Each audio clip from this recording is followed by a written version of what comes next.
Uh-huh. I just feel like I've been around the block, ripping up fantasy stock, working around the clock. Look at the view from the top. Researching rookies a lot? No, I just be listening to pods. Yeah, one in particular, I'm just a messenger. Let me just pass on the rock. Browning, brunning, pruning, pronouncing ain't what he's doing. What he's doing is not losing, but infusing you with new things. And there's Dennis the Bennett, yeah. The man is a menace, yeah. Building a dynasty, some of the finest things. Promise you, you won't regret it. Sly as a fox, cultured in pop. Give him his props. Here is a thought, here is a box. And you cannot compare them at all, so don't even try. Careful with the news, but when you use a take, I take up Tony Fire. I mean Dyer, because anyone else is a huge mistake. Whoa, fantasy round table, fantasy round table. Yeah. Fantasy round table, come take a look at the crown, baby. Hey, fantasy round table, fantasy round table. Woo. Fantasy round table, come take a look at the crown, baby. Go.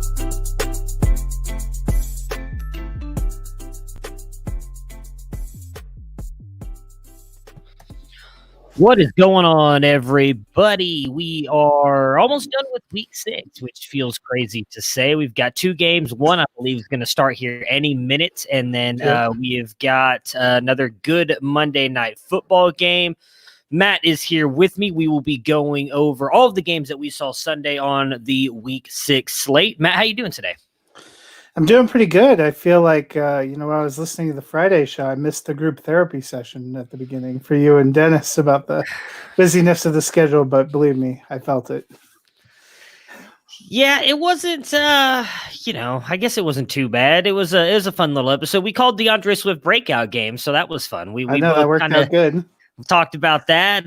Well, it's funny. I said that I thought DeAndre Swift could have a breakout game, and then we both did kind of admit that, well, it is also Matt Patricia, and he's a stubborn asshole, so he might just give Adrian Peterson 30 carries and Swift get none. But hey, he could do both, apparently. That is true. I only wish I would have listened to myself and started DeAndre Swift in the leagues I had him instead of Damian Harris. I might be in a better spot than I am in some of the leagues that I'm in, but that's what I get, right? I give all this advice to everybody else, and I don't take it myself, and it ends up hurting me. Let's go ahead and start right there with that game. The Broncos beating the Patriots 18-12. Locke get you 3 points, Lindsey 10, Tim Patrick 14, and King Albert 6 points. Do you think with what we saw out of Albert O yesterday, does he have any kind of role moving forward once Fant comes back? Yeah, I thought early in the season they were trying to get Jake Butt kind of involved as a second tight end with Noah Fant. And yesterday I thought it was going to be Butt that kind of got a little bit of the bump with Fant out, but Alberto finally healthy. Turns out that's really the reason he hasn't been active more. And obviously you could see that connection with Locke that they have going back from being college teammates. He was looking for him a lot. He was sending the ball his way a lot. He could have had a beautiful touchdown catch. Albert just kind of was pulling it in and it got knocked away on a good defensive play at the end, or it could have been a bigger day. But I think those two guys have a chance to be really successful. I like the way Tim Patrick's coming along. The one that seems to be taking a little bit more time to kind of get involved and get going is Judy for whatever reason. Yeah, I mean, I would say Tim Patrick has almost it seems like secured himself a role with the way he's been playing. He looked like Sutton yesterday with those deep balls. I mean, he was taking them away. He was doing... And to do it on Stephon Gilmore. Yeah, and to do that on Stephon Gilmore is pretty impressive. Yeah, if you ended up getting Tim Patrick off the waiver wire, you're fairly happy with the production that he's giving you right now. Yeah, I mean...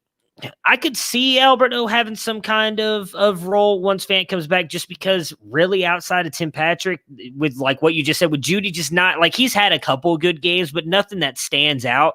Maybe he leans more on those two tight ends, but I think just with the way it seems like they want to run this offense, I would think it's going to be more Patrick and Fant when he comes back than maybe Albert O. But I mean, I liked Albert O coming out. We had John Lobb on earlier in the year. He was a big fan of Albert O before obviously we knew where he was getting drafted. He said he felt he was one of the more athletic tight ends to come out in this class. So, well, what's interesting to me too, I think this is where you're seeing a young guy in Drew Lock and the lack of an off-season preseason.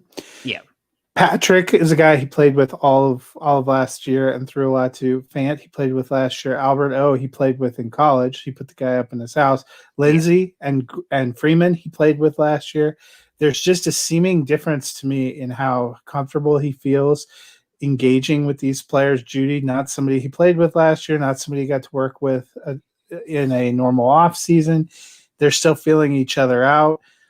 You get that with Butt, who has been injured this whole time, trying to work him in. Vanette, who came over, Gordon, who came over. I think you see, especially when it's kind of pressure time, Locke tends to be looking for the guys that I feel like he knows and has a connection with. Yeah, on the Patriots side here, Newton 18 points, Damian Harris 4, James White 15, and Julian Edelman 4. The Patriots did not look good at all in this offense. As I would imagine you've watched the game now. Have you seen? Because I only watched bits and pieces of this one. I watched the whole game. Yeah, flipping back and forth between the massacre that happened yesterday as well. So, was this more the Patriots looking bad, Denver's defense looking good? If it was, whichever one it is, who are you trusting on this offense moving forward? I think we're really back into kind of a tough situation with the Patriots offense. Their offensive line is beat up. They made some adjustments at halftime. That also didn't work. Denver has a decent defense, and they've been doing, better. But I think this is a combination. Denver's defense came out hard. Cam maybe a little rusty on the throws, but there was a lot of notation that they don't have very good receiving group. And seems like teams now are really keying in on the running game, loading up to try to stop. And that's kind of what happened on that fourth down play. Denver sent their 2 safeties and sealed the outside edges, so Cam couldn't run, and he couldn't find anyone to throw the ball to. So I do have some concerns moving forward. James White looks like he'll probably be the safest play because he's getting some of those passes. Harris didn't look great. I mean, he looked better the week before the game before when they were playing a softer front. So maybe, when they play the Jets, I think you can run all those running backs with confidence. But some of the elite teams, the Patriots, don't look that great right now. Their defense has had some hard times too, stopping the run and bottling teams up. So there's definitely concerns. Cam seems to me to be a little bit of dud proof. He looked like he was heading to have a super dud yesterday, turning, with interceptions and stuff. But that running, he caught a pass, he ran in for a touchdown. I think the fact that he's kind of their goal line back, he got the longer rushing touchdown. But then when they were down there in the red zone area, Cam is the one they're trying to run with, not the running backs. I think that hurts Harris. Somebody who probably needs a touchdown to really excel, since the passing game work seems to go to other running backs. I had thought Harris looked good in his first game. I was a little concerned yesterday too. It looked like at times when Burkhead was back there running that he had a little bit more pop, and I don't know if it's just because he's smaller and able to squeeze through. But Patriots, not looking good, probably back to being an offense that unfortunately you have to be a little careful about. Even in the passing game, Edelman in the past has been virtually matchup proof, and that doesn't seem to be the case anymore. Yeah, I mean, we talked about that too with these running backs. That Cam, it's a lot like Josh Allen. When they get down in the red zone, you're going to have some of those touchdowns vultured by them. I mean, obviously, I had high hopes for Harris. There was part of me thought maybe with them putting Sony Michel on the IR was going to help lead to Harris getting more carries. Did you see he went to COVID IR now? No, I did not see that part. But they transferred Michel to the COVID list. I mean, part of me is looking at that, hoping that is just something of, maybe it's just Denver's defense is that good against the run, and that's why Harris didn't look great. But I paid a lot for him. I need him to turn it out for me, buddy. So if you're listening, please, dear Lord, my fantasy teams are struggling. I need you, Harris. I need you. It's just disappointing that they have no consistency from game to game. Yeah.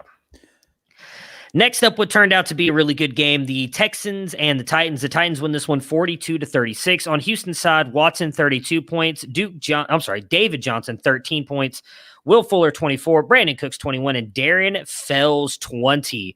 Now that Bill O'Brien is gone, are the Texans finding a groove on offense? They certainly have looked better the last 2 weeks. David Johnson got into the end zone. I was curious during the week. Romeo Crennel said that they wanted to get Duke Johnson more involved, and we thought that was going to be at the expense of David Johnson. Doesn't seem like Duke really got more involved, and didn't seem like David Johnson really fell off more than what he has been. If he scores a touchdown, he makes your day. If not, I think the biggest benefit for the Texans, Watson's still really good. He seems to be finding a groove with Fuller, Cooks, and Cobb, which were kind of the guys we thought eventually they would get into. And maybe a brutal schedule combined with no off season really took him a little while to get going. I thought Fuller's looked good. He's managed to stay healthy. He's been out there every week. That's been good. Brandon Cooks seems like he's kind of finding a groove. And Cobb there's that third receiver. The Texans schedule, it's hard to imagine it getting any more difficult than it's been to start. So I think they'll start getting some of these softer games, and hopefully you can go back to being able to play Watson the way you were expecting. I think Fuller's still a good play. Cook seems like he's back to being an okay play. I mean, I'm still a little sketchy about trusting him because he had so many games where he was not there for the Texans, but it does seem like they're kind of figuring it out. And from the eye test, they seem like they've played better the last couple of games with the coaching change, even though they lost yesterday, pushing them into overtime and playing pretty strong, putting up some good offensive numbers. Yeah, I mentioned it on the podcast Friday with Dennis. Obviously, Darren Fells is someone you can definitely start when Akins isn't playing. It seems like whenever one of those guys isn't in, you can play them. I did kind of miss what you were saying there about Cooks. I'm having issues with my TV. It is not working, and I'm not happy about that right now. Well, I just said I'm almost to the place where I feel like Cooks is a start again. He's had a couple of shitty games, but he seems like you're getting into a groove. I feel like maybe the hard schedule combined with, not having a regular off season, he's figuring out Cooks and Cobb, and they're figuring out how to play together. They do seem to be, maybe they just have a little more lightness. I don't know. Some of the reports of behind the scenes stuff, you have to wonder if that didn't weigh on them more with Bill O'Brien than just who was there and calling plays. Yeah, I mean, I don't know. He was on the waiver wire in a couple of my leagues, and I didn't grab him because I wasn't sure he was going to do anything, and now I'm kind of wishing I did because I really could use a wide receiver. But, I mean, they've looked good. I mean, Fuller, too. Fuller, I think, is sitting at wide receiver 6 on the season right now, and that's with the healthy. 0. That's what the 0 on is on the docket there as well. They've definitely looked good. I think I don't want to say having a bad defense because their defense hasn't been horrible, but I think the fact that they've been in so many shootouts is also helping this offense as well because you have a good quarterback in Watson that can distribute the ball the way that he does. On Tennessee's side, Tannehill 30 points, Derrick Henry 40, A.J. Brown 22, Adam Humphries 18, Jonnu Smith just 2, and Anthony Ferkser 25. Jonnu Smith did that to you on purpose, I'm pretty sure. I mean, he got hurt, so I'm not going to hold that against him. Did he get hurt? Yeah, ankle sprain. Okay. Yeah, it was like early in the second quarter is an ankle sprain. I think I saw a report earlier today saying it's just like a mild ankle sprain. He should be good to go by this week. But yeah, he got early in the second quarter, got that ankle injury. And then Anthony Ferkser puts up 25 points. So I think Jonnu still would have had a really good game had he been out there. But is Ryan Tannehill a QB1 for you the rest of the season?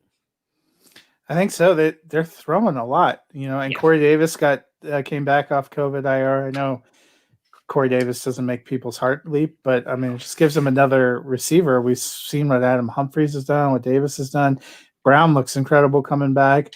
Derrick Henry was a beast on the ground, but also had a couple of nice swing passes. Tannehill, in a year where just so much garbage and inconsistency. I mean, you had guys like Aaron Rodgers put up sub 5 points yesterday. Yeah. Tannehill doesn't seem to be killing you with these interceptions. He doesn't always throw 3 or 4 touchdowns, although lately Tennessee's defense has seemed very friendly to opposing offenses. So he's putting up there.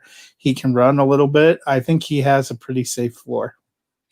Yeah, I'm right there with you. I think Tannehill if he's like one of those QBs you got late, you are very happy right now because he is likely going to be a QB1 as long as he stays healthy. I think they've done a really good job of building this offense and using his strengths to it as well, adding some of the receivers that they've added. Derrick Henry complements him well in this offense. It's a very well-rounded team altogether. Something I will touch on more Friday, just to be on the safe side. But let's say Jonnu Smith isn't going to be back. Would you feel safe plugging in Ferkser for Smith? We've seen him over the past couple seasons have some pretty good games when he's been the starter. Yeah, I mean, it's not a bad option, especially tight end. Even guys you think you should be able. So Ertz is gone now, which we'll talk about. Ertz and Goddard both gone.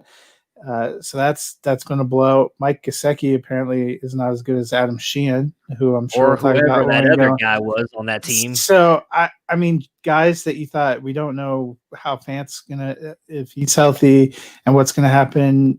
Hawkinson seems to come and go beyond Kelsey. I mean, even Andrews, he's had some amazing games and he's had some dud games beyond Kelsey and Kittle and sort of Waller. I don't know that there are any great, Drew Sample looked good for a game yesterday, didn't even get a target. Logan Thomas, I left for dead, got 13 points.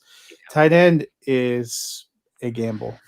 Yeah, I'm almost starting to think if maybe it's time to reverse that thought process on you're wasting your second round pick when you grab the guys like Kittle and Kelsey, because right now, if you have Kittle or Kelsey, you may not have gotten a good wide receiver, but if you went Chubb got hurt, so I'm trying to think of. But I don't even know.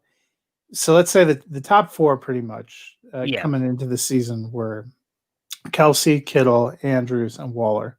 Waller had a game where the Patriots completely took him away, zeroed you out. Kittle missed a couple of games to injury. He's been pretty good when he's been in. He had one dud game when he's played, but he missed a couple. Andrews has been up and down. So even if you spent to get those guys that seem like locks, you've had weeks where you kind of got boned. Yeah. Yeah, true. But at the same time, Kittle, I mean, he's averaging 20 points a game right now at the tight end position. Yeah. I mean, Kelsey's been the one. Hey, you don't have to tell me I took 3-3 in Scott Fishbowl, or will be 3-3 in Scott Fishbowl, because Kelsey has come back to life. And Ronald Jones. Now, who looks like the man for being the highest in the country? I'm going to lose by 5 points in Scott Fishbowl because my best friend Mark Ingram got me a whopping 2 points yesterday before the ankle injury, and I just saw a notice pop up on my phone that he's going to play in week 7. I'm like, that's great. I don't care. You've done nothing for me all season long. I wish I wouldn't have drafted you. The real bummer yesterday was seeing that even if Ingram goes out, Dobbins may not be the beneficiary, because Edwards was the one that they were like, hey, we need to get on the Gus bus. I know. It's just, I hate fantasy football. That's just all I have to say on that. Colts Bengals. The Colts pull off the win here, coming back late, 31-27. Joe Burrow 16 points, Mixon 14, Bernard 11, T Higgins 18, AJ Green 17, and Tyler Boyd 12. A week after we hear all the trade rumors about AJ Green, he comes out and has a big game. I'm wondering if that's maybe because Cincinnati was trying to get him involved so that they could move him. Do you think you should move him in your fantasy leagues as well?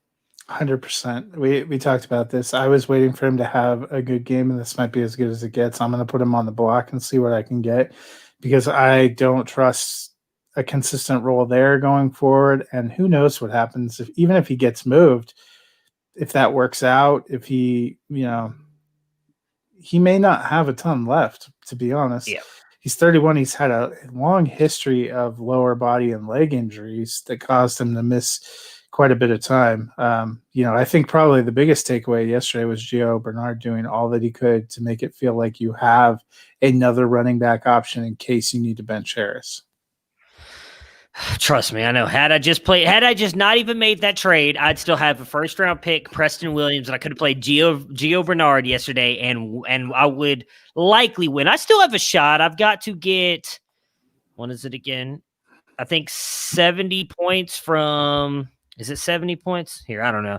since my fantasy league's all that really matters to me, I'm going to pull it up and talk about it because it's been a stressful day. It's been so bad. I mean, for those of you watching us, thank you. It is 0-0 with 10 minutes left in the first quarter. You're going to keep me updated because my TV is literally not working and I cannot figure out why at the moment. It's 0-0. Both teams have had a possession. Both have punted. So I need 45 points from Josh Allen, Zeke Elliott, DeAndre Hopkins, and Zane Gonzalez. So naturally, I'm going to get 44.8 and lose just like I did last week. So that's what's going to happen. But yeah, not thrilled. Not thrilled. Yeah. I don't. Anyways, so yeah, I'm with you. If you can sell AJ Green, sell him. You might have some owners who are probably not willing to pay for him because he's really only had the one good game. At this point, I mean, I wouldn't say I'd take like a used sock for him, but I would take whatever I can get for him because I do think. So what is that? Whatever that you would. I try. Might be a 2 or 3. I think a 2 might be too much, but if I could get a 3, I mean, I don't know how many of you guys follow Travis May. He does a lot of college football stuff, college football podcast. He posted the projected, because obviously some of these players could come back, but he posted a projected wide receiver class for this year. There was an easy 26 wide receivers that I'd be happy to draft on that list. And that's not even counting the running backs. There's actually a good tight end class this year, quarterback. So this is going to be a good draft class. Now, not all those guys are going to be studs, obviously. I think there's probably, off the top of my head, 6 guys I think could be wide receiver 1s. A lot of those other guys probably wide receiver 2s, 3s, but that matters for fantasy, especially when you're hurt in depth like I am right now. So a 3rd-round pick, if you can get that for A.J. Green, I'd do it. I mean, you never know. You could end up turning around that 3rd-round pick and Damian Harris and Deontay Johnson like I did. Just throw in a 1st and Preston Williams on there, and hey, look, you got yourself a deal. On Indy's side, Phillip Rivers, 24 points, Jonathan Taylor, 15, Trey Burton, 21 points, and Jack Doyle, 9. Rivers looked a little bit better in this one than he has so far this season.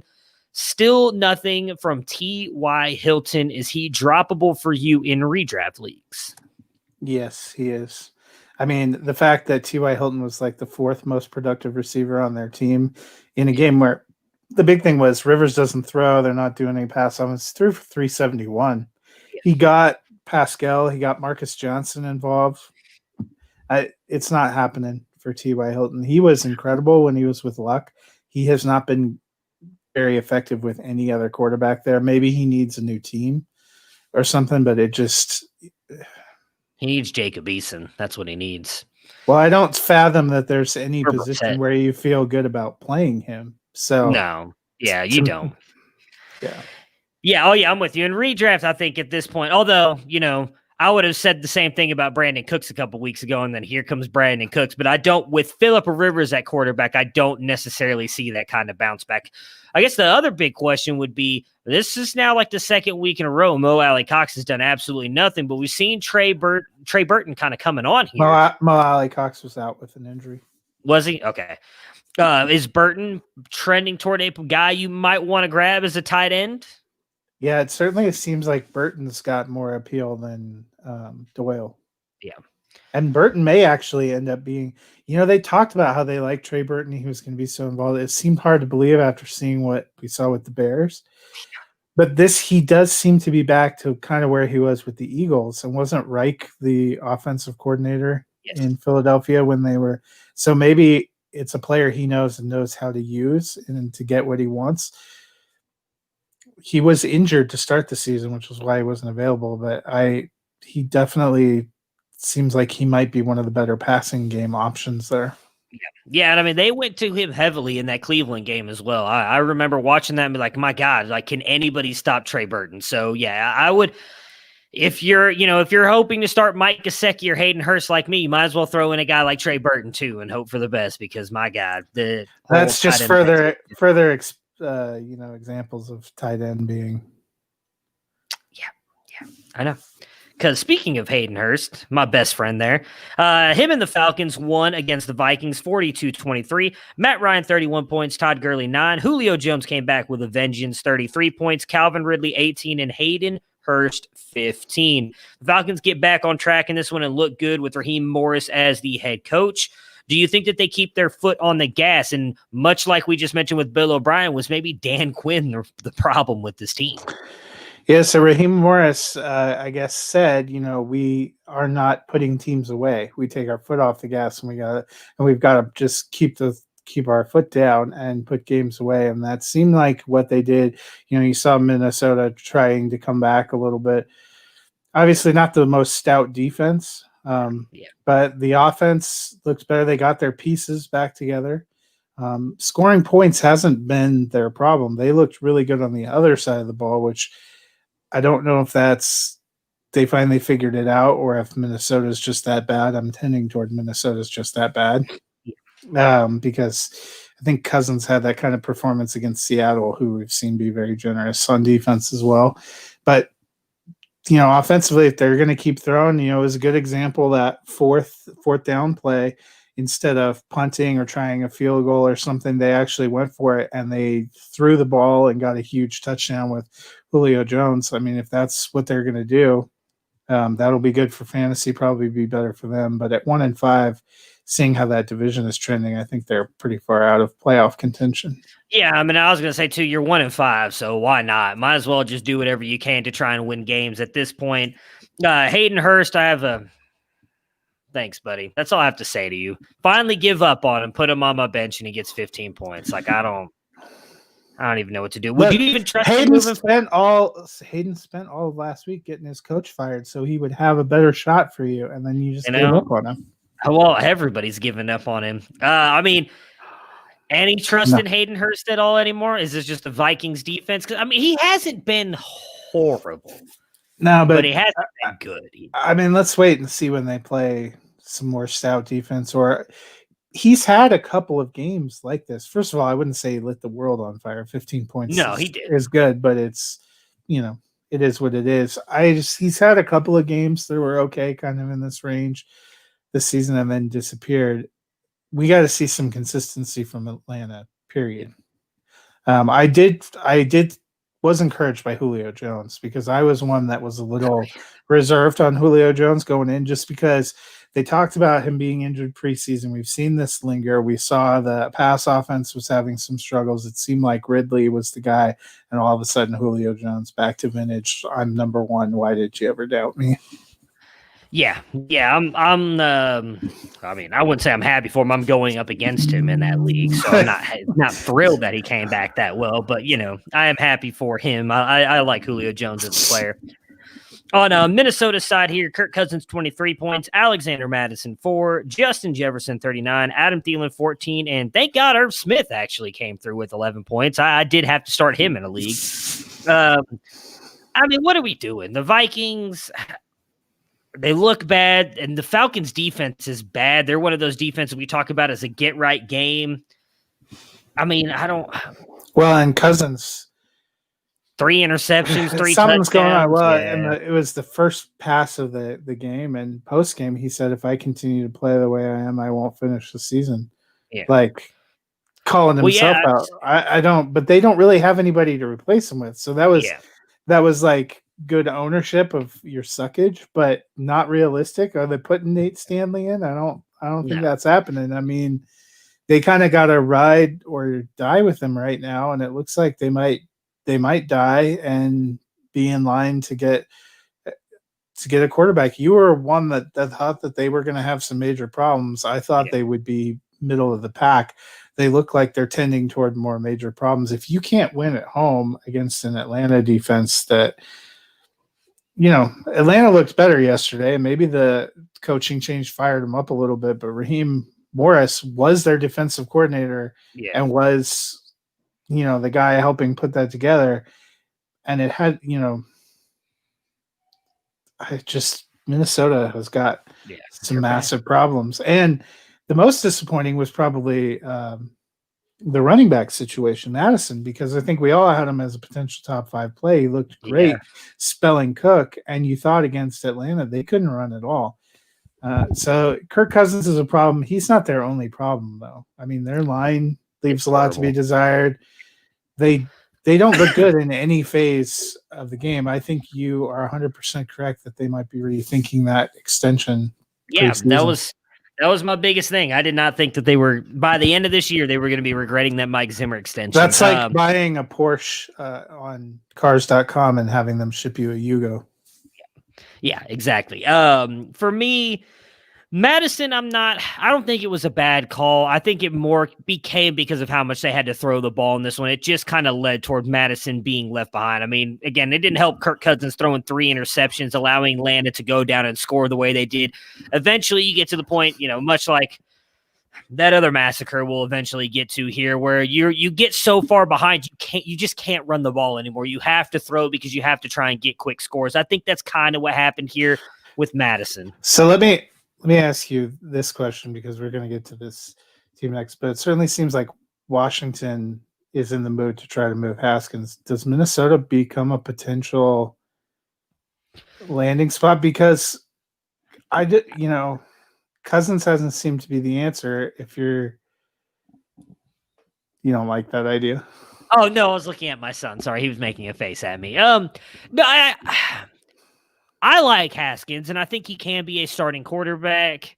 My fear with Haskins is he's trading one bad offensive line for another. And I don't know how much. Like, he's got better weapons, definitely, if he were to go to Minnesota. I mean, Dalvin Cook, Justin Jefferson, Adam Thielen, all he really has in Washington, in my opinion, is McLaurin. I like Gibson. He needs to prove it, though, more. I mean, Cook's a proven good running back in the league, but both offensive lines are bad. I would like to see, just because I'm a Haskins fan, I do think he can be a good quarterback in the NFL. I honestly don't know where he would go. I could see that. Well, I feel like they're going to trade him before the deadline. I was going to say, I could see that if Minnesota ends up being like the 5th or 6th pick, because we know, unless I don't even know, because I could honestly see the Giants going quarterback. It's too hard to guess right now, because it's so weird trying to figure out who's going to be the worst team right now. Didn't the Giants want Haskins too at one point? There was talk about them going for Haskins, yes, but I think it seemed like, it seems like he's probably not going to be their GM much longer. I forgot what his name is right now. Gettleman. Yeah, he was all in on Daniel Jones, though. It seemed to be now that's our next game, so no. Yeah. Washington loses to the Giants in this one, 22-19. Kyle Allen. Goodness, my phone just went all the way back to the top. Kyle Allen, 16 points. J.D. McKissick, 14. Antonio Gibson, 9. Terry McLaurin, 14. And Logan Thomas, 13. Is this offense really better with Kyle Allen under center? Because they said it was going to be, and I don't really think that it is. I mean, I don't think they've turned over as much. Even that fumble, that they would have won that game if it weren't for that strip fumble, which I know Kyle Allen did it, but I don't know that was his fault. I don't know that those things were all Haskins' fault either. My struggle is Haskins' best game was the one that led to him getting benched, in my opinion, which makes it a little bit tough to, and there's rumors there were personality conflicts and that he had said a few things and that he had apprised his stats over other things that are probably not Ron Rivera things. I don't think they do look that much better. And you would think playing the Giants would be more of an, it's been a benefit to everybody else's offense. Yeah. And they didn't look super great yesterday. Yeah, I think for me, and we've kind of talked about, it's good to see Logan Thomas have, a touchdown in this one. If you started him, he came through for you. But for me right now, it's just McLaurin. I think he's the only one you can trust on this offense. He's going to get fed. There's really no other wide receivers they seem to really do anything. But I'm with you. I do not think that they look any better. And I still don't understand the Haskins benching. Like, I get it if you're 6-7 weeks in and you're 0-6, 0-7, and he's still turning the ball over. But against a good Ravens defense, he actually had a good game, and that's when you decide to bench him. Makes no sense.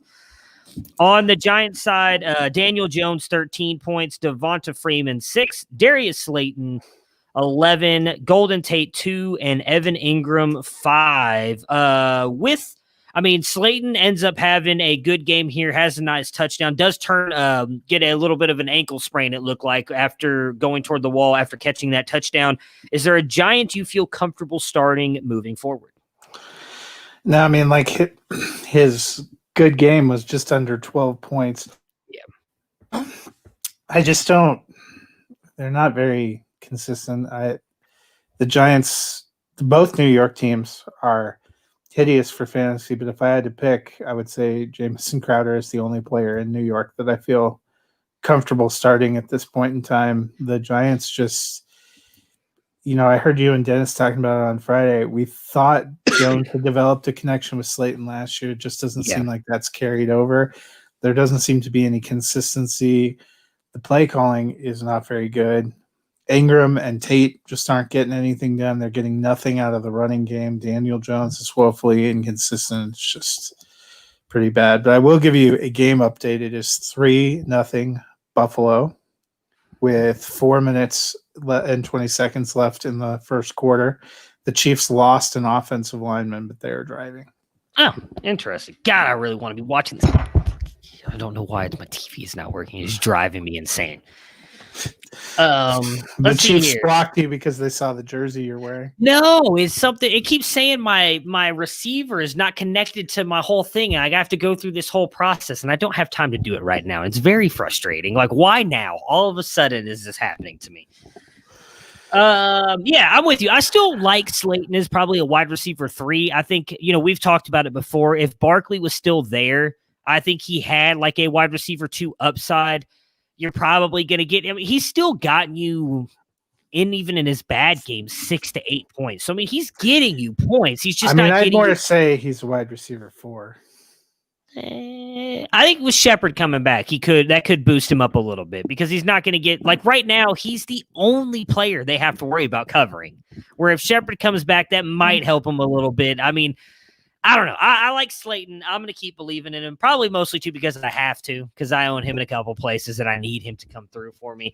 But he'd be the only one on that entire offense I would, and I'm not saying feel comfortable, but I would like, okay, I'll put you in my lineup. Outside of him, I'm not trusting anybody else. Even in a super flex, I'm starting any other position at the super flex spot instead of starting Daniel Jones.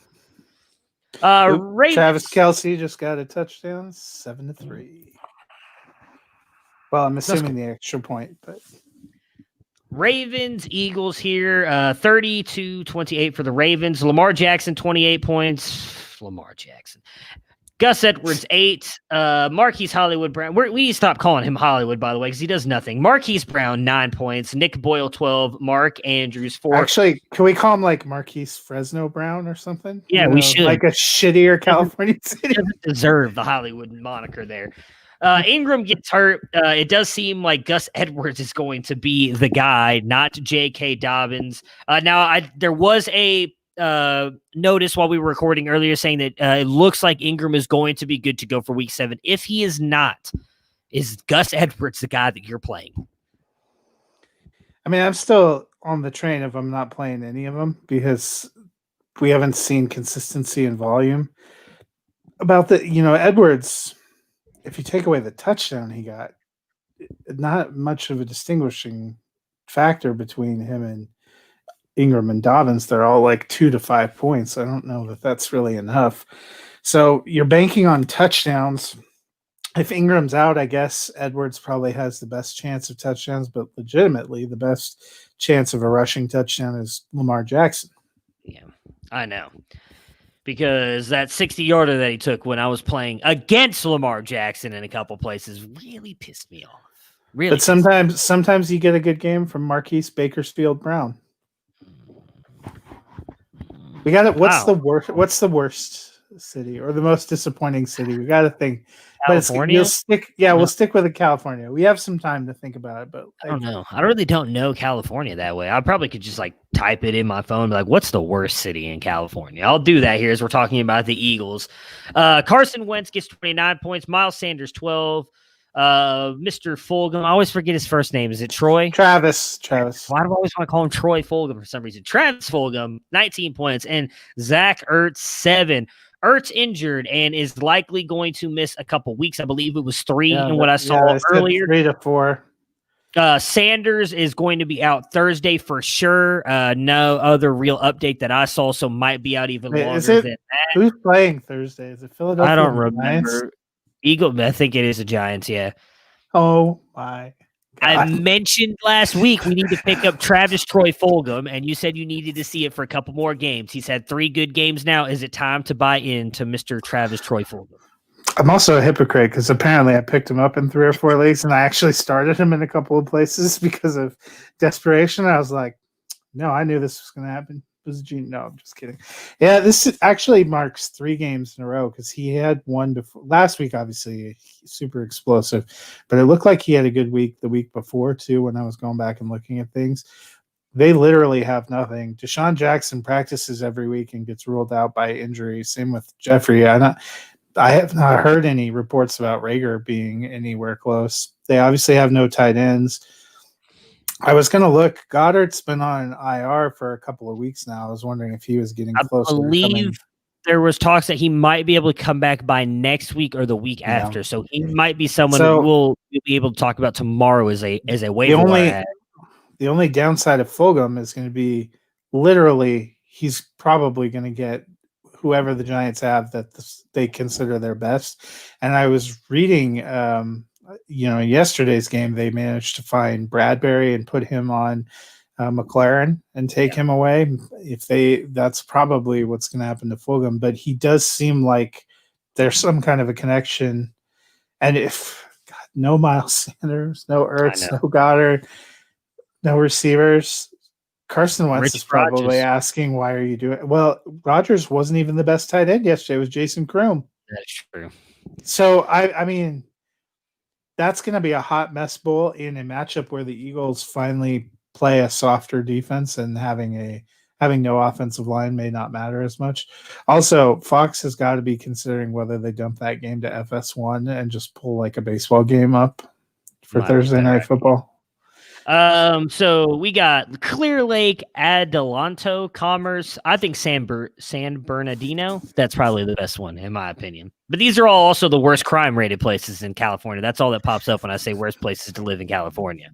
So the next other one is Emeryville. So Marquise Emeryville Brown, because here's mine, Marquise Gilroy Brown, because Gilroy is the garlic capital of the world. It smells like garlic everywhere. Works for me. I don't know if he's going to be happy about that, but works for me.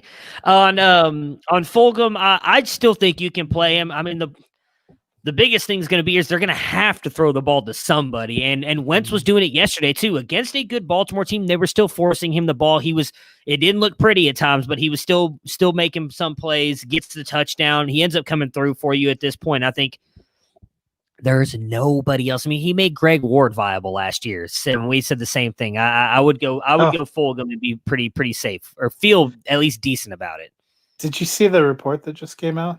No. Even though the NFL said the Titans really didn't do anything wrong, it says as the COVID audit ends, they're facing team fines.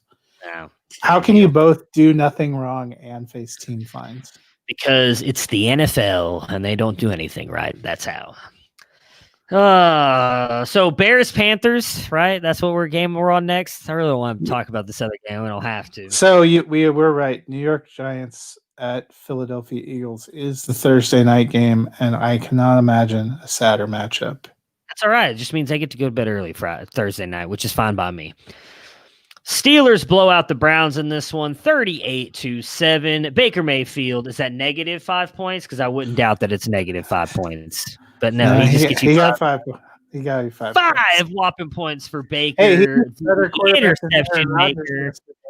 Well, that's not saying much. Kareem Hunt, 7 points. Landry, 7 points. Odell not going to be a Brown much longer, 4 points. And Austin Hooper, 10. I mean, I want to say just throw it out, just like I did week 1, but I mean, I don't. They've been very good as long as they're not playing the Ravens or the Steelers. So here's the thing, and someone made a point about this, and I find it very interesting and wonder how much truth there is to this. Baltimore and Pittsburgh play a very unique style of a 4-3 defense that brings a lot of pressure on the offensive line and the quarterback. They mix up coverages. Not a lot of other teams do that. And as you just pointed out, we have not seen them struggle with anybody else. That also being said, Cowboys defense, horrible.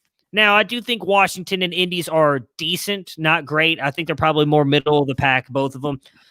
Baker struggled at times versus both those, but in the end still had a good game. I'm not throwing the baby out with the bathwater, whatever that saying is. Like, this was not a good game.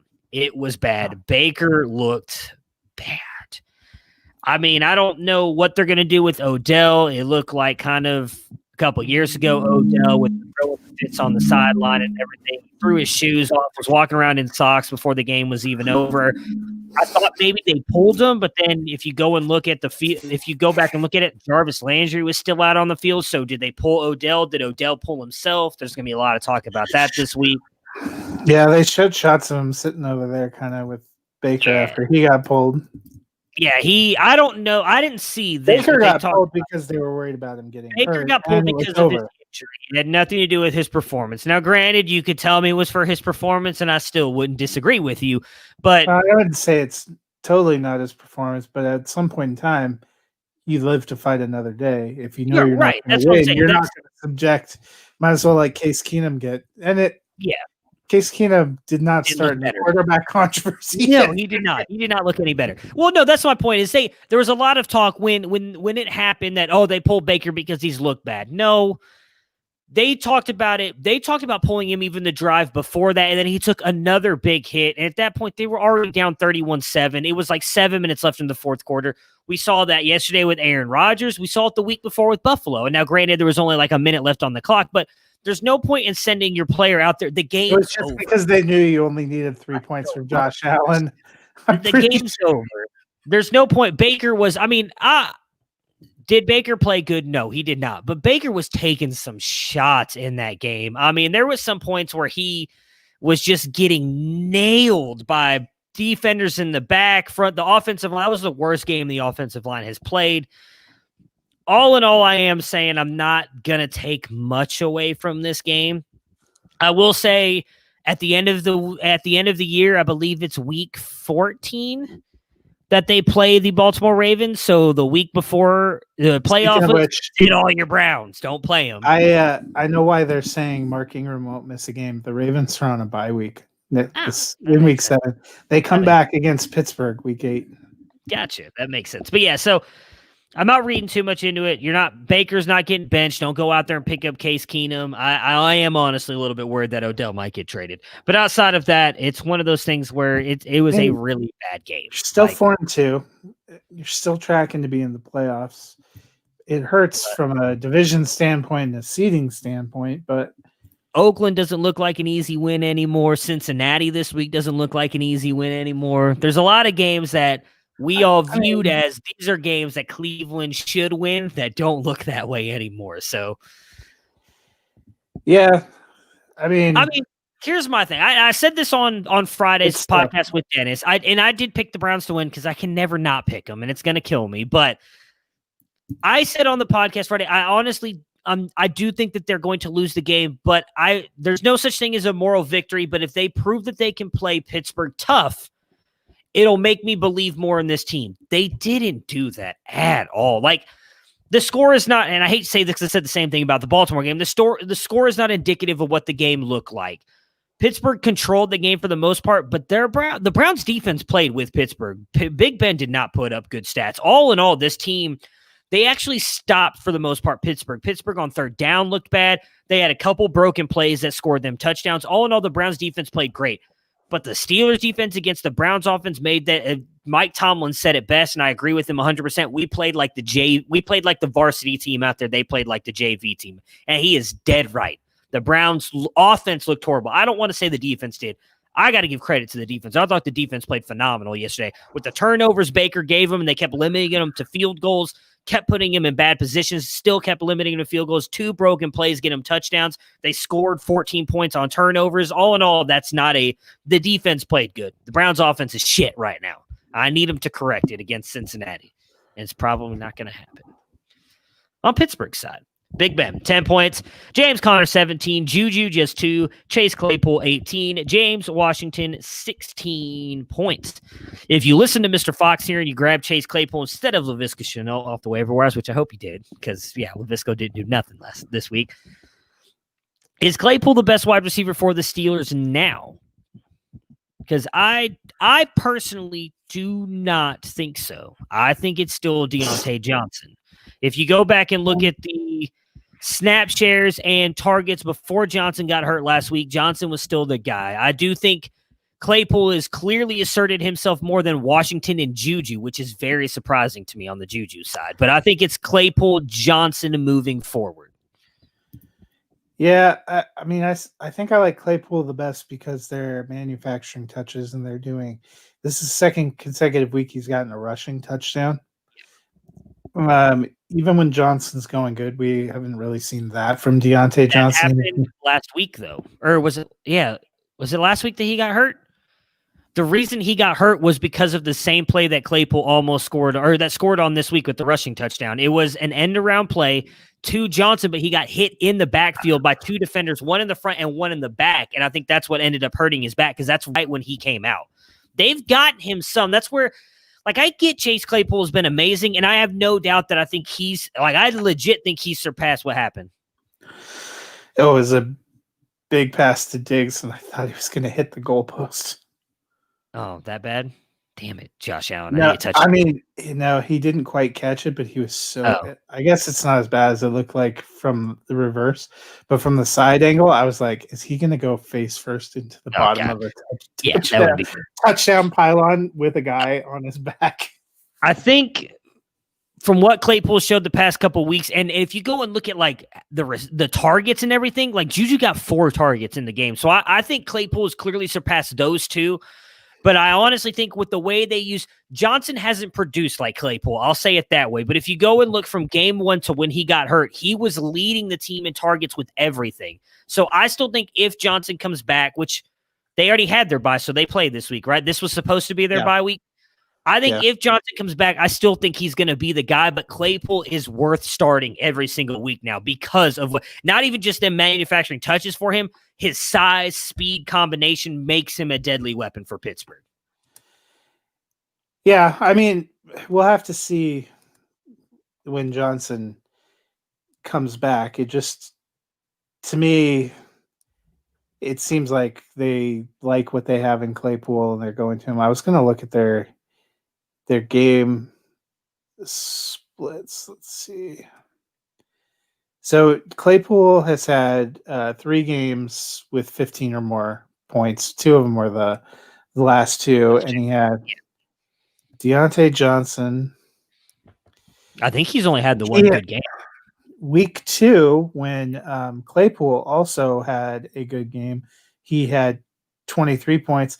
But aside from that, he had 23 targets the first 2 weeks, but then week 3, he had 2 targets, no receptions.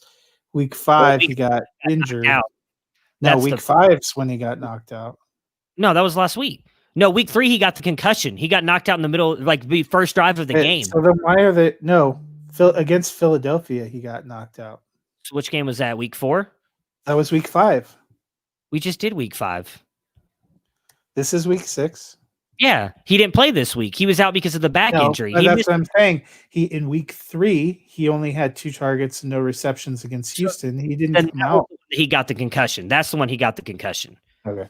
He got a concussion in one game, I know, because he got me a 0.5 in that game. Yeah, probably because you must have target points because he had 1 target but no reception. Yeah, and I was like, you got to be kidding me, because I started him in my flex and I ended up losing that week by 2. And then I know, so then it was against Philly. Yeah, that makes the Philly game was the one that he did the end around and got the hit in the back and they pulled him. And I know for your trade futures, you need either him or Harris, or preferably both of them, to come back to life. I'm just not 100% sure that that's going to happen. I think Johnson's still going to be good. I thought that before I made the trade. I actually told someone today I think he's a great buy low candidate. If you can buy him now because of the way they're using Claypool, I honestly think they're going to use Deontay when he comes back. If he can stay healthy, though, because I'm honestly worried about that now. Next up, Bears-Panthers. The Bears win 23-16. Nick Foles, 16 points. The worst 5-1 team in the league, I might want to add on there, too. David Montgomery, 13. Allen Robinson, 10. Cole Kmet, 10. And Jimmy Graham, 8. I mean, not much to say here. I guess, in all honesty, I'm continuing to get more and more worried about David Montgomery. I mean, me and Dennis talked about this Friday, that this was the game he needed to come through with the matchup, and he still couldn't do it. He's a low-end running back, too. Allen Robinson has a high ceiling, but also, unfortunately, seems to have a low floor with Foles. I mean, there's not much to say. The Bears are what they are at this point in time. At least you have, you're probably still starting Graham, given the tight end situation, Robinson. Montgomery's best asset going for him is he doesn't have very much competition. So, yeah. On Carolina's side here, Teddy Bridgewater comes back to the pack a little bit with 9 points. Mike Davis as well with 11. Robbie Anderson, 11. And DJ Moore, 14. Just kind of the first bad day for Davis, although there's a lot of talk that CMC will be back next week, so you might not be able to use Davis much longer anyways. Is this just kind of one of those games you're just kind of tossing out? I mean, Robbie Anderson's been good. Teddy Bridgewater's been surprisingly good most of the year as well. Yeah. Both, if you played Anderson or Moore, they were okay, but not spectacular. Bridgewater, to me, is still, at best, kind of a low-end quarterback, too. The bummer was Davis, probably his first kind of – 11.5 is not terrible, but a little bit lower. Their whole team struggled a little bit. The Bears have a good defense, though. It does make me wonder, Carolina has 2 with Tampa Bay, which has a good defense. They still have to play the Saints, which have a good defense. So they're not going to be able to get away from some of these better defenses in their own division, too. Yeah, it's going to be tough for them moving forward. I did like that Moore got 14 points, though. It's getting a little bit more and more involved. Me and Dennis kind of talked about him Friday on if he could slowly start to bounce back, because he was a guy a lot of people were high on coming into the year. The only one that seems truly lost is Curtis Samuel, and also all the people that had hopes that Ian Thomas was going to break out, because that doesn't really seem like that's poor one out for my buddy Curtis Samuel. I was really high on him this year. That did not work out. Hey, you finished your water again though today. So I did. I left the cap on. I made sure now I just leave the cap on. I don't dump it all. I've already got enough issues with this computer. I don't need to dump water on it and make it worse. Detroit 34, Jags 16 for the Lions here. Matt Stafford 12, DeAndre Swift 27, AP 12, Kenny Galladay 14, and TJ Hawkinson 9 points. Me and Dennis mentioned it that we thought this could be the coming out party for DeAndre Swift, which means absolutely make sure you bench him this week, because Adrian Peterson is going to get 30 carries for 30 yards, and DeAndre Swift's going to get 1 catch for 5. What do you think about the Detroit Lions moving forward? I mean, they were coming out of their bye. Jacksonville has been pretty friendly to opposing running backs, which could have factored into it a little bit. But I was encouraged by the usage. It seems like they were giving Swift a chance, and he was making a lot of it. It's only his 5th NFL game, and they didn't get preseason either. So Peterson's not going away, but it was encouraging. I would say it was encouraging. What seems to be lost, it's just a matter, too, of they didn't have to throw that much in this game. They threw to Kenny, and they got a touchdown there for Hawkinson, which kind of bails him out. Did something good just happen? No, it's on commercial. I just don't. Tweeted an unbelievable catch thing. I'm confused at why they tweeted that now. Oh, maybe I missed it before it went to commercial, because I was actually looking at stuff. Consistency. We haven't seen a lot of consistency. So I was encouraged, but let's hope they can keep it up. I do have the same fear as you, though, that Matt Patricia was from that Bill Belichick school of, hey, you were great. I'll see you in 3 weeks. The one positive I will give for DeAndre Swift, I posted a thread about this earlier in the season on the way that Matt Patricia and Darrell Bevell have used their running backs, and I talked about how when Kerryon Johnson first came on, it was LeGarrette Blount for the first 4 games, Kerryon getting a little bit of work here, and then they had that one game where they were almost equal in carries, which would be this one right here. Peterson 15, Swift 14. After that point, because of how good Carry-On looked, they went more to Carry-On. Now, as you mentioned, in that scenario, LeGarrette Blount was still involved, but we saw his carries go lower and lower every single week. I think next week, I'm hoping if they continue that same trend, we'll see the same thing. Swift will get maybe 4 more carries than Peterson, and it'll continue to move that way a little bit. The one thing I do think will work in his favor even more, like you just mentioned, they did not have to throw it that much this week. When they have to throw it, we know that Swift is the guy that will be out there. So if he continues to get a little bit more carries, and then when they get in those games where they need to throw the ball, I think Swift is, in my opinion, and I guess I will be proven completely wrong by this point next week, more than likely by Matt Patricia. I do think by this point in time next week, we will be talking about Swift has solidified himself as a firm flex play every single week. I must have missed a touchdown pass because now it's 10-7. Oh, okay. Well, hey, but I'm assuming 10-7 as in Bills are winning 10-7. So that's the Bills points. So I'm going to look real quick and see who scored. I hate that my satellite's not working. I just want to watch this game. Well, also, if you're doing your job and your podcast and you apparently missed, you're like, did something happen? Now it's on commercial. Diggs got a touchdown. Diggs, okay. Jacksonville, Minshew 18 points, Robinson 15, DJ Chark 11, and Keelan mother effing Cole 20. Jaguars are now 1-5 and back in the race for the top pick. If they get it, is Minshew safe? I say no. I think Minshew has been phenomenal.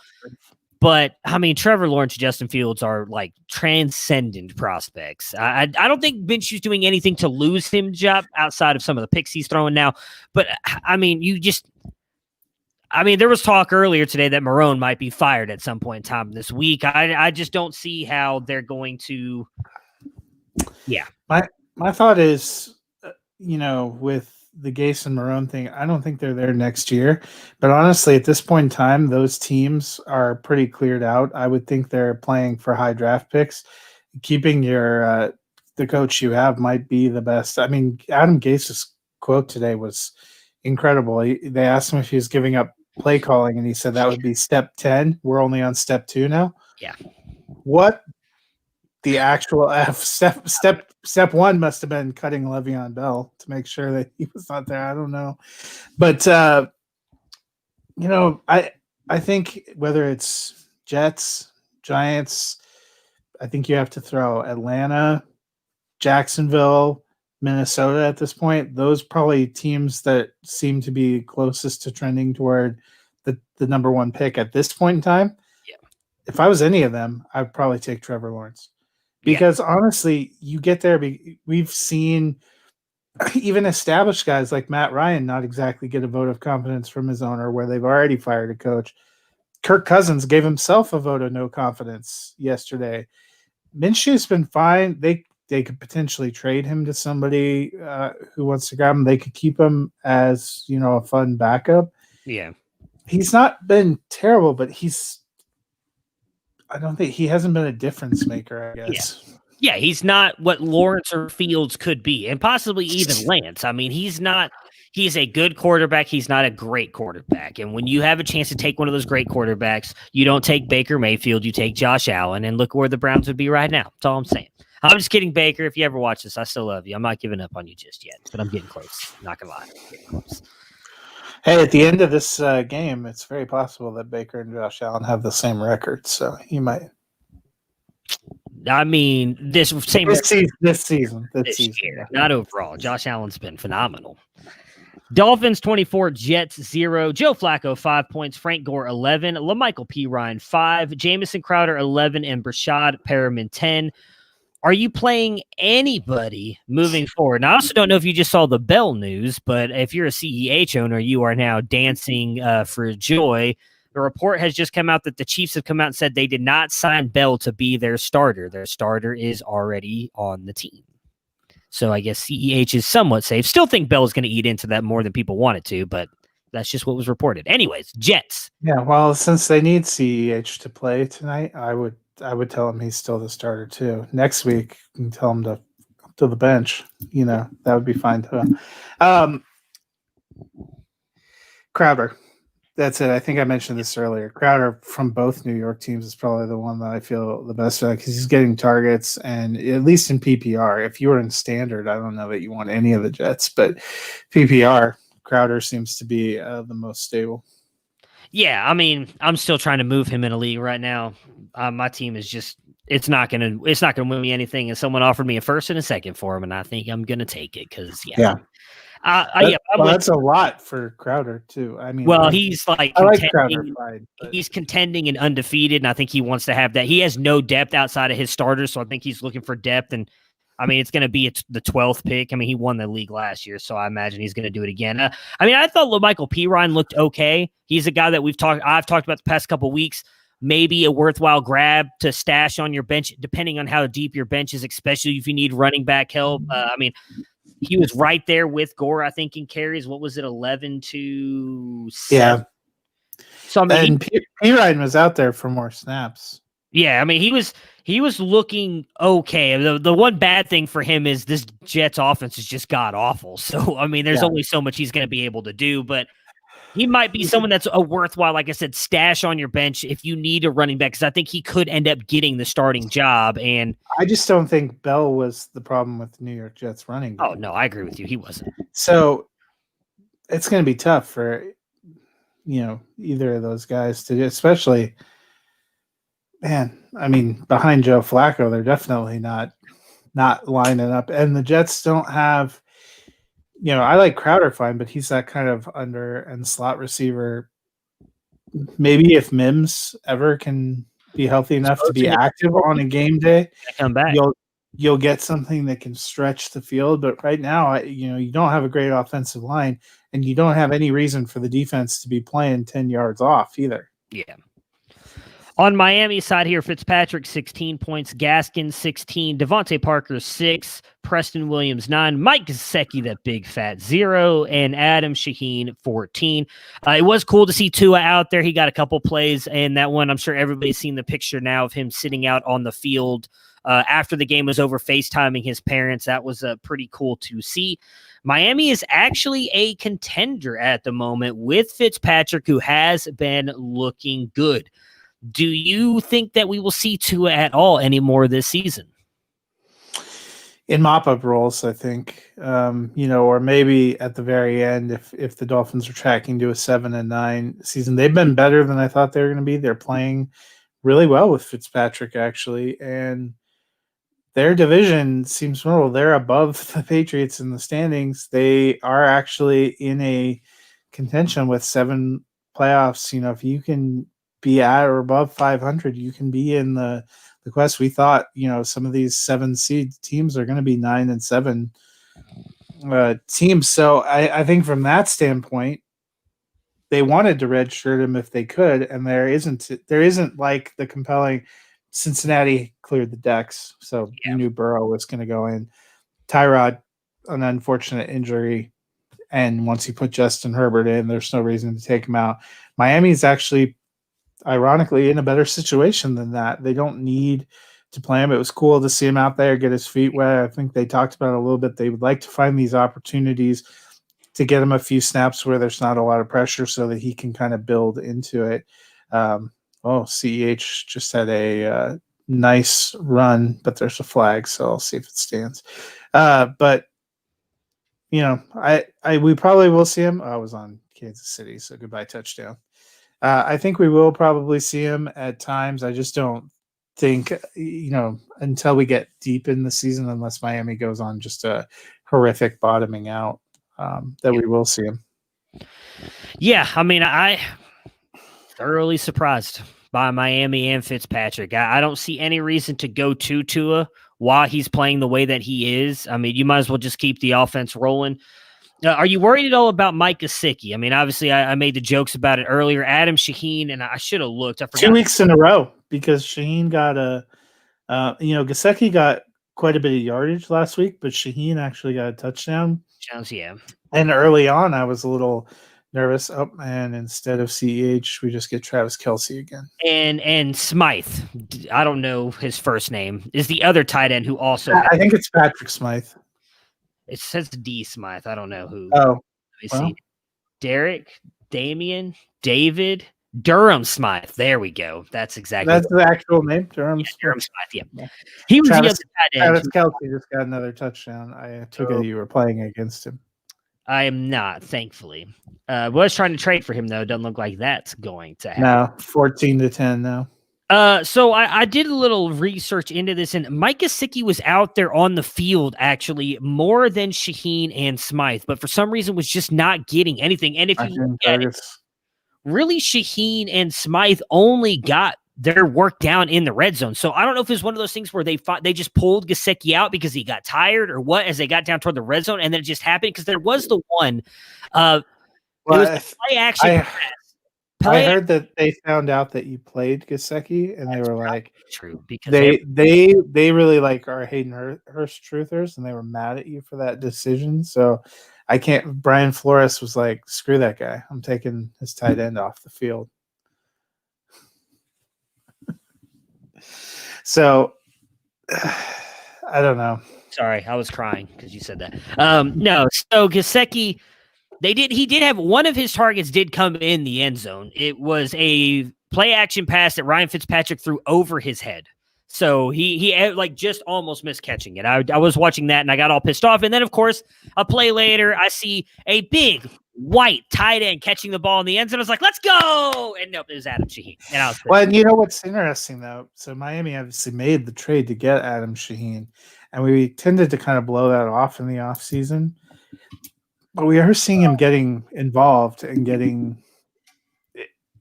he may not. I don't feel great. I wouldn't start Adam Shaheen. I had to but actually play yesterday because I had no idea. Oh, you benefited from that. With my other tight end was Chris Herndon. It's a tight end premium, and I just happened to have Adam Shaheen. Yeah. And my other, I can't remember who the tight end was. They were on bye this week. Go, Jared Cook. And I was like, you know what? Let's go Adam Shaheen. I got to throw somebody in there. So it may just end up being a thing where it just takes away some goal line opportunities for Gesicki. It does seem like he's still probably the tight end between the 20s. Yeah. But like yesterday, they didn't need that. Gaskin was running good. They were getting didn't Devontae Parker got banged up, right? I saw him come out of the game. I think that's why he had a little bit of a lower. Preston got another. He seems to be getting touchdowns. He's like on the Mike Evans. You guys should just ask me to trade everybody. He's on the Mike Evans 2020 plan where he gets you one catch for 3 yards and a touchdown every week. The one fear I would take away if you own Gesicki is what you were just touching on there. And I remember when they brought over Shaheen, the reason I didn't worry about it if I was a Gesicki owner was because they said they brought him over to be able, because of how good he was blocking. He is a phenomenal blocking tight end. Well, that's exactly what he's blocking Gesicki from getting touchdowns. He is fulfilling that blocking role. Gesicki is not known for his blocking. Shaheen is. So I think when they get down into the red zone, that's why you'll see Shaheen down there more often than not, which could lead to him getting those touchdowns that Gesicki didn't get, as you just mentioned. Kelce ×2. All right. Yep. Buccaneers Packers, a game I thought was going to be better than it was. Bucks win this one 38-10. Rodgers 3 points. Aaron Jones 13. Devontae Adams 12. MVS 6 and Bobby Tonyan 5. Bad day for the Packers. We just kind of tossing this out. Are you worried at all? Nah, I'm not really worried. I'm kind of tossing it out. I did apparently make a mistake. The Chiefs shanked the extra point, so it's 13-10. Way to go. The broadcaster's curse, as they say, right? You had to bring that up, and then they ended up missing it. But Green Bay. I mean, yeah. Rodgers had 2.5 seconds to think about things. On Tampa Bay's side, Tom Brady 14, Rojo 26, Chris Godwin 9, Mike Evans 2, and Robert Gronkowski 18 points. Looked good out there. Yep. Are we seeing Gronk emerge? Is he going back to the Gronk that we used to know in New England? Yeah, and I think he might be benefiting a little bit because, Howard's gone now.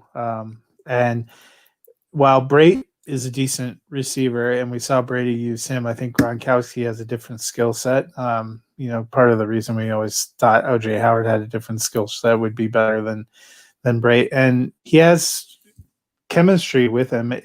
One of the announcers talked about yesterday with Gronk having been off, for a year, and he and Brady working into a new system, it's taken them a little while to build that chemistry back up. But it certainly looked like yesterday it was that kind of old connection, looking for him in crucial moments, doing some of those big plays. So could provide an added depth and element. Unfortunately, yesterday seemed to come at the expense of Mike Evans and Godwin. 49ers Rams. 49ers win this one 24-16. Goff 14 points. Henderson 9. Cooper Kupp 4. I'm sorry, Robert Woods 14. Cooper Kupp 4. Tyler Higbee 8. Gerald Everett 5. Is Henderson still the best play in the backfield to you? I think so. Akers was basically non-existent yesterday. They are rotating Brown in, but Henderson's been running good. He was putting up some decent numbers and seems to be the kind of first option there. But, we'll have to see. Yeah, I still think he is. I mean, me and Dennis talked about this Friday, and we've talked about it before. It seems like this offense is just – it's not easy to pick up for a rookie. I think that's why we saw Henderson struggle as much as we did last year. Now he's had that year in this offense. Akers has been hurt, still trying to learn the offense. I think, as I said before, and I'm going to keep saying it, I think Henderson's the guy for at least this year for the most part. I think Akers might come on more next year once he gets a better grasp of this offense. On San Francisco side, Jimmy G, 23 points, Raheem Mostert, 9, Jerick McKinnon, 4, Deebo Samuel, 18, Brandon Ayuk, 9, and, of course, Georgie Kittle, 23. Jimmy G looked better. Maybe it was just the injury that was bothering him the week before. Mostert does get hurt in this one as well. Are you buying back in on the San Francisco offense? And they certainly looked a lot better. And you thought they would get going. It seems like Samuel's getting healthy, getting into it. Ayuk's getting kind of into a groove, and Kittle's really good. After what he looked like last week, Jimmy G looked like a completely different person. So maybe he did just need more time to heal and get into it. He looked a lot sharper.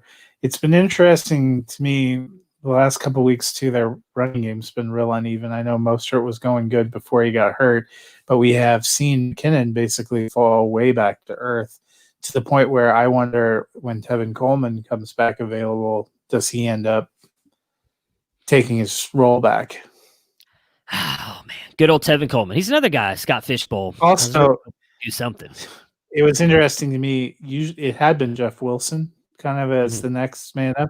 It looks like they went straight to JaMychal Hasty last night. It'll be.